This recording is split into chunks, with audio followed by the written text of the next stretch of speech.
Good afternoon. I'm Greg Hart, Chair of the Santa Barbara County Board of Supervisors. This press conference is broadcasting on County TV Channel 20 and the county's YouTube page. The meeting is being interpreted in American Sign Language by Kelly Turner, and Carlos Saracedo is interpreting the press conference in Spanish. This interpretation will be available on the county's website and YouTube page shortly after we conclude this press conference. Santa Barbara County remains on the state COVID-19 monitoring list. The California Department of Public Health monitors every county in the state of California for three broad categories of public health related to the coronavirus pandemic: elevated disease transmission, increasing hospitalization, and limited hospital capacity. The good news is that our county's hospitalization rate is below the state standard, and our hospital capacity, as measured by the state metrics for intensive care unit utilization and the supply of personal protective equipment in hospitals, is sufficient. Santa Barbara County does not meet the state standards for elevated disease transmission. Elevated disease transmission is evaluated with two state metrics: the rate of COVID-19 positive cases per 100,000 population and the COVID-19 positivity rate. We are not currently meeting either of those state standards. 37 counties in California are currently on the state monitoring list, including Ventura and San Luis Obispo counties.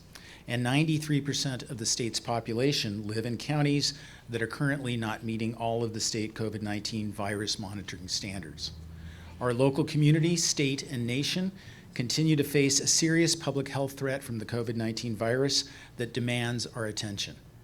Until a vaccine is developed and is widely available, we have limited but effective tools available to slow the spread of the virus. We all know what those tools are. Limit contacts with people outside of your household, wear face coverings, keep at least 6 feet of distance from others, and wash your hands frequently. These strategies are working effectively in countries all over the world because people in other countries are listening to medical experts and working together to stop the virus. Everyone in Santa Barbara County must take this message seriously and do the work necessary to stop the spread of the virus. We must begin to see significant progress countywide to reduce the rate of infection in our community and create a path to meeting the state health standards. The most recent contact tracing data continues to identify person-to-person contact at home, work, or social gatherings as the single most important source of COVID-19 transmission. Of the 60% of cases where a transmission source was identified, 2/3 of those cases found person-to-person contact between a COVID-19 positive individual as the source of the virus. The remaining 1/3 of cases occur through community transmission.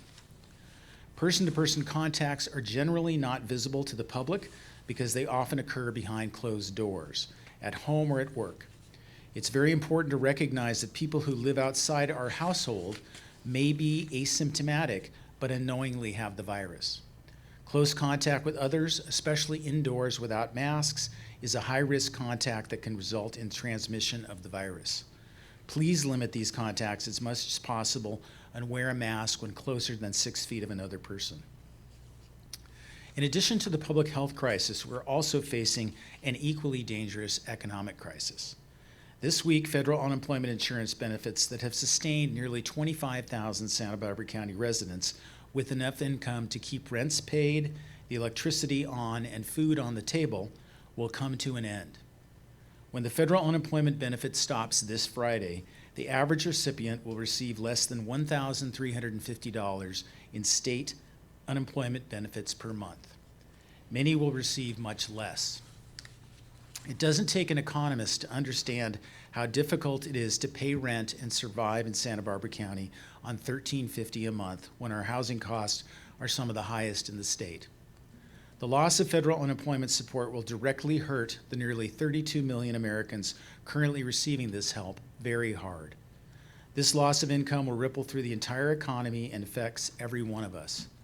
Our national economy is at serious risk of plunging into depression-level hardship. The House of Representatives has already passed legislation continuing the $600 federal unemployment benefit until January 31st, 2021. Yesterday, Senate Republican leaders unveiled their proposal to cut federal unemployment benefits from $600 a week to $200 a week. Negotiations in Washington are underway to reach a compromise between the House of Representatives, the Senate, and the White House to extend federal unemployment benefits at some level. There is no more important work in the country right now than resolving this problem quickly. Yesterday, state legislative leaders in Sacramento proposed filling the potential gap in reduced federal unemployment benefits with a California supplement for state residents. The outline of Democratic legislators' proposal calls for immediately expanding a host of safety net programs for people in small businesses. In addition to filling the gap in compensation from a potential reduction of federal unemployment benefits below $600 a week, the state legislative proposals include expanding the Earned Income Tax Credit, which provides more financial assistance to low-income tax filers, additional funding to help schools expand broadband access in underserved communities for students being taught online, continued eviction protections for renters and new support for struggling homeowners and landlords, and expanded tax breaks for small businesses, and continuation of the program to allow businesses to delay sales tax payments. Our local nonprofit community continues to serve people in our county and beyond during the pandemic. Vitamin Angels, an international health organization that's based in Santa Barbara County, has announced the launch of the Healthy Futures Initiative. This initiative aims to support the health of vulnerable mothers and their small children throughout the world. Vitamin Angels is raising $500,000 to expand a nutrition supplemental program for pregnant women at risk for malnutrition. This initiative will also provide vitamins for underserved children who are at an increased risk for illness and infection but face barriers to accessing health care, along with providing technical assistance to people working in overwhelmed health systems. The overall goal of this initiative is to mitigate the long-term impacts of COVID-19 in vulnerable communities around the world. Since 1994, Vitamin Angels has provided evidence-based nutrition interventions reaching more than 70 million mothers and children. I'm continually impressed by the ways that our local nonprofits make a positive difference in our world, especially during this global health emergency.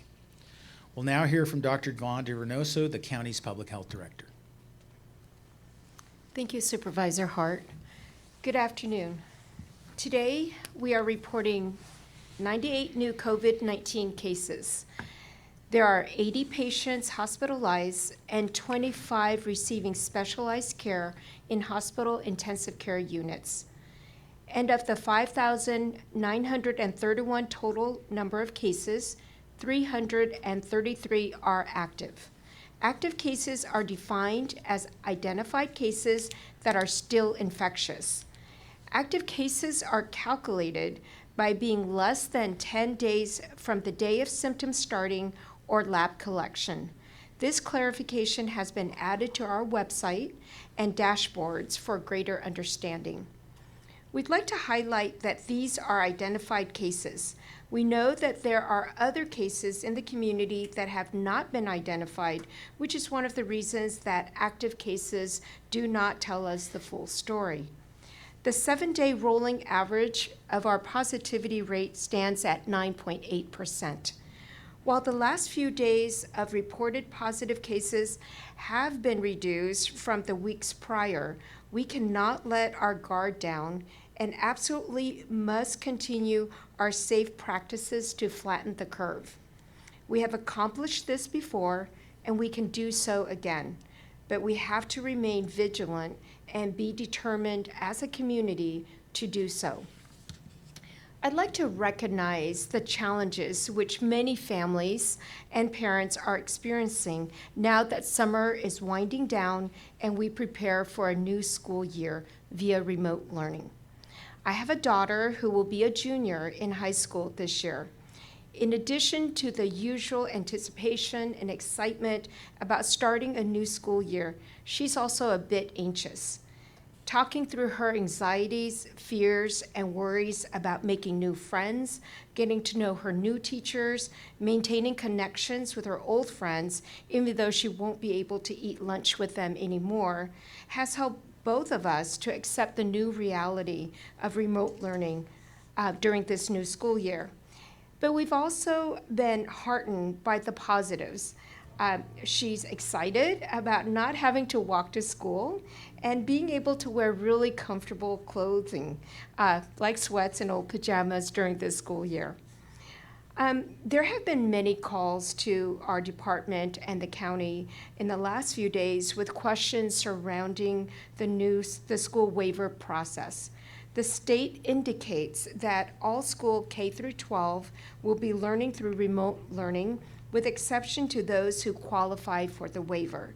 The waiver process involves many, many steps. School superintendents must first complete a consultation process and submit the waiver to the county public health department, who then submits the waiver to the state. There's much clarification on the process and the decision-making, which is yet to be learned. We do know that the increase in positive cases in our county will be a key factor in the decision-making process. In closing, I encourage everyone to use the information which we do know. We know that safe practices will help us and will be most effective in stopping the spread of COVID-19. Wearing face coverings, keeping 6-foot distance from each other, washing our hands carefully and regularly, not gathering with people outside our immediate households. These are tools that we know that can help. High-risk activities should be avoided. These include group gatherings with people outside your household, having visitors in your home, sleepovers or play dates for children, and visiting with people outside your household, either in your home or gathering in the community. But there are many things that we can safely do and continue our efforts to flatten the curve. We can have dinner with family at home, play game nights with our family, get outdoors with family for walks or bike rides, and connect with others through video. Together, we can stop the spread of COVID-19. Thank you to everyone who is working hard and your commitment to make this happen. Thank you, Dr. Dorenoso. We'll now go to questions from the room. Ms. Lair? I'm going to start with you, Supervisor Hart. Where are we on the dimmer switch?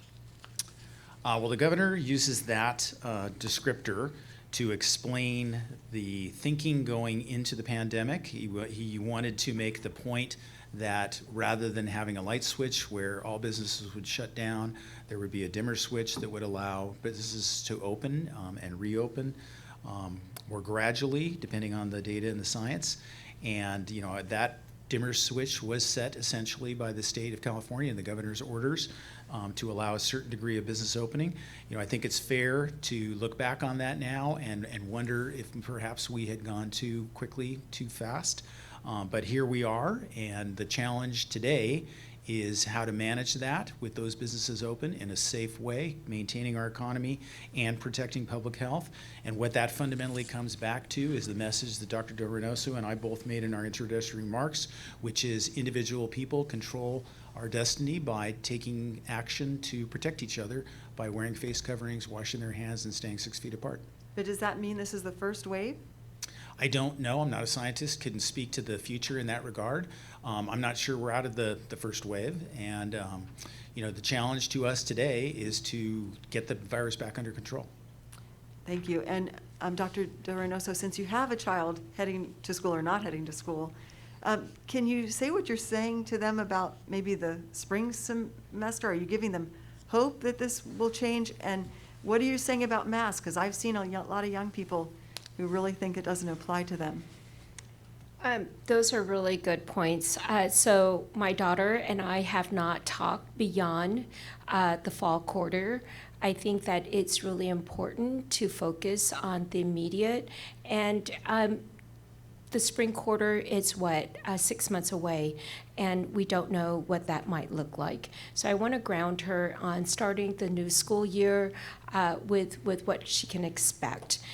With regards to wearing face coverings, I want to say that I have hope that our youth are resilient and diligent in wearing face coverings. My daughter wears one.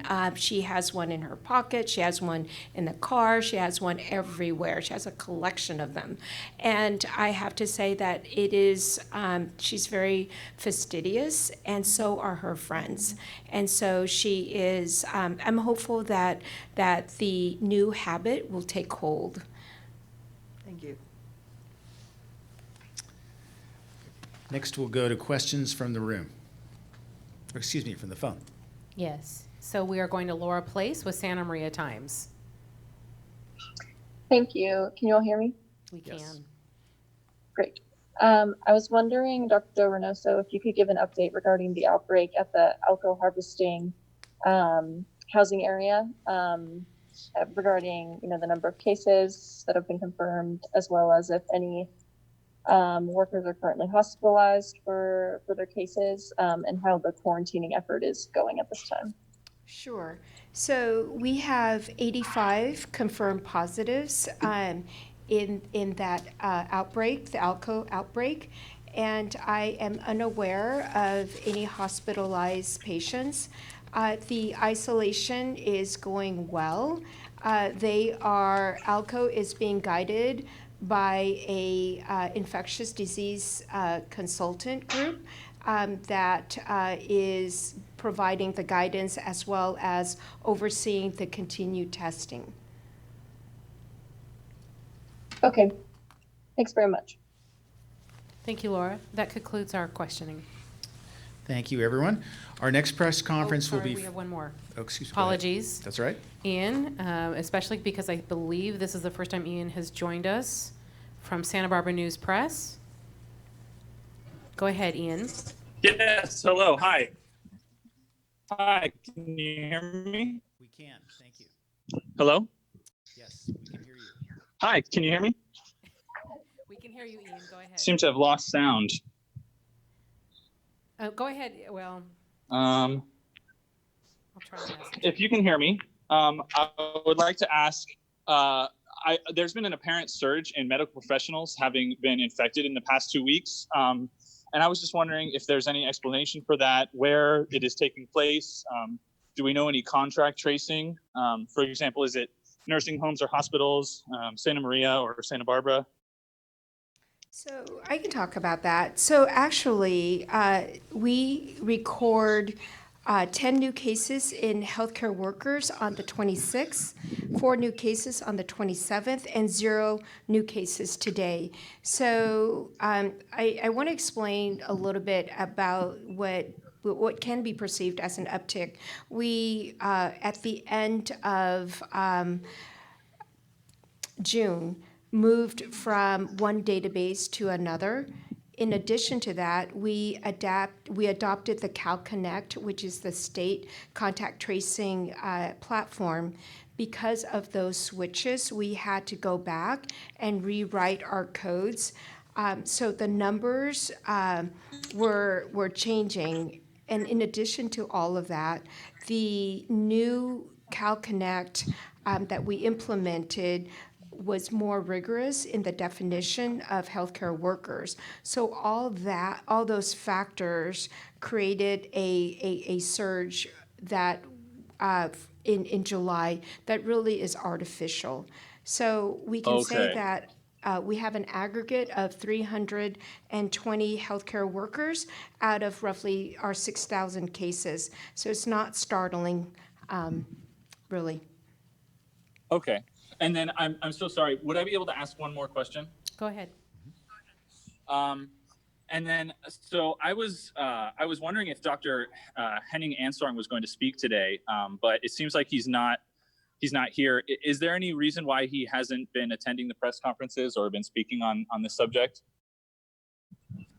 You know, Dr. Ansorg is our health officer, and as such, she has many, many, many responsibilities. So we try to stagger my being here, or Nick Clay, our EMS director, being here, or Paige Batson, our community health deputy director, in being here. So it's a team effort in providing public health perspective and public health information on a regular basis while maintaining our response effort in a timely manner.